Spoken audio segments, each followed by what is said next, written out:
त्याचे नेट उपोषणाला बसतो. अरे सत्यावर कोणी न्याय आहे का नाही? न्याय आहे का नाही? मी एक मराठा माणूस, मी तहसीलदार साहेब याचे जिम्मेदार. माझ्या काही अन्याय झालं ना, माझ्या अधिकारात येत नाही, ऊस कलर येत नाही, झाड तोडणं येत नाही, काही नाही. मी कुठलं अधिकार करलं? माझ्या जिल्हा अधिकाराचं निकाल आहे, माझं काही आपलं कमिशनरचा निकाल आहे. मला भरजरी आरोप लावले, माझी छेड करून आले. मी मानसिक टेन्शन मध्ये मी 3 महिन्यापासून गोळ्या खाऊ आलो.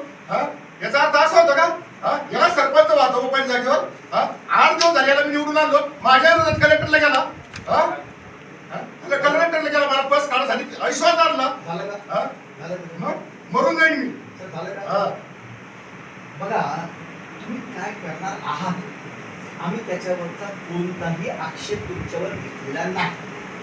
आम्ही इथे पूर्ण व्हिडिओग्राफी मध्ये आम्ही हे मी व्हिडिओग्राफी तुम्ही जे बोलाल ना, तुम्ही काय केलं त्याच्या बाबतीमध्ये तुमचा लुकवणे. आम्हाला कायदेशीररित्या ज्या काही बाबी समोर आल्या, मी तुम्हाला तुमच्या नातेवाईकाला काढून टाका असा एकही शब्द वापरलेला नाही. मी फक्त इतकं बोललेलो आहे की आपल्याला आपण पदावर असताना आपण आपल्या नातेवाईकांना काहीही देणं हे कायदेशीररित्या जर बसत नसेल तर त्याच्यावर चौकशी व्हायला पाहिजे. बरोबर आहे?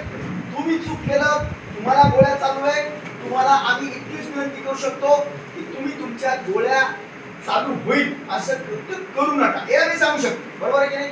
पण आम्ही इथं घेताना आता कोणताही राजकारणाचा विषय नव्हता, इथं कोणताही कास्टिझमचा विषय नव्हता, कोणी कास्टचा विषय घेतलेला नव्हता.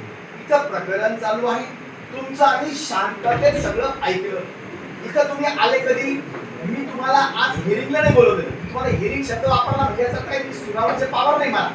तुम्ही आज माझा दिवस आहे, तुम्ही माझ्याकडे घेऊन आले, माझं काम आहे काय काय आलं आणि त्याच्यावर मी असा एकही निर्णय दिला का चला रे तलाठी निवडताना आता टर्मिनेट करू नका? नाही, त्याच्या सगळ्या उपग्रहावरून करून त्याच्यावर प्रस्ताव टाकला. हे मी बोललो.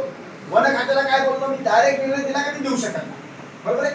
त्यांना मी बोललो मला व्हिडिओग्राफी करून काय काय सेक्शन मध्ये बसतात ते द्या. उत्खननाच्या बाबतीत बोललो, नमुना नंबर 8च्या बाबतीत बोललो. जे तुम्हाला दिसलं छत्रपती संभाजीनगर आणि औरंगाबाद त्यातला मी फक्त तुम्हाला माझा अंदाज कसा असू शकतो हे आहे की हे बोललो.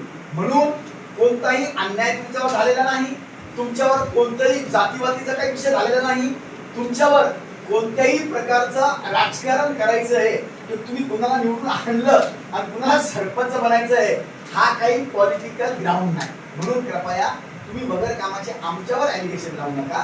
तुमचं जे काही असेल बरं का, आज तुम्ही जे म्हटले ना मी असं करीन तसं करीन तसं करीन, अजून तुम्हाला पूर्ण न्याय भेटायला सगळ्या संधी आहे.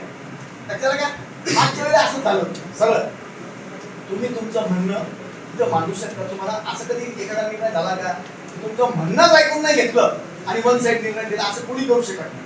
जर तसं झालं वरचं न्यायालय खालच्या निर्णयाला एका मिनिटात स्टे देतं आणि सांगतं की याचं म्हणणं ऐकून. लक्षात घ्या.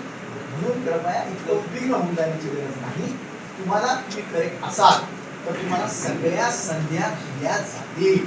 कोणत्याही प्रकारची मस्ती तर चालत नाही. आम्ही कुणाला मस्ती करून देणार नाही तुमच्या विरोधात. लक्षात आलं की?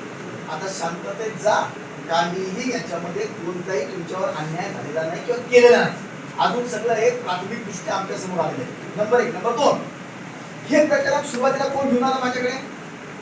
तुम्हीच घेऊन आले मागच्याकडे. बरोबर आहे? मला काहीच माहित नाही, तुम्हीच आले की आमच्यावर अन्याय होऊ लागला, हे असं करू लागले, ते तसं करू लागले, ते तसं करू लागले.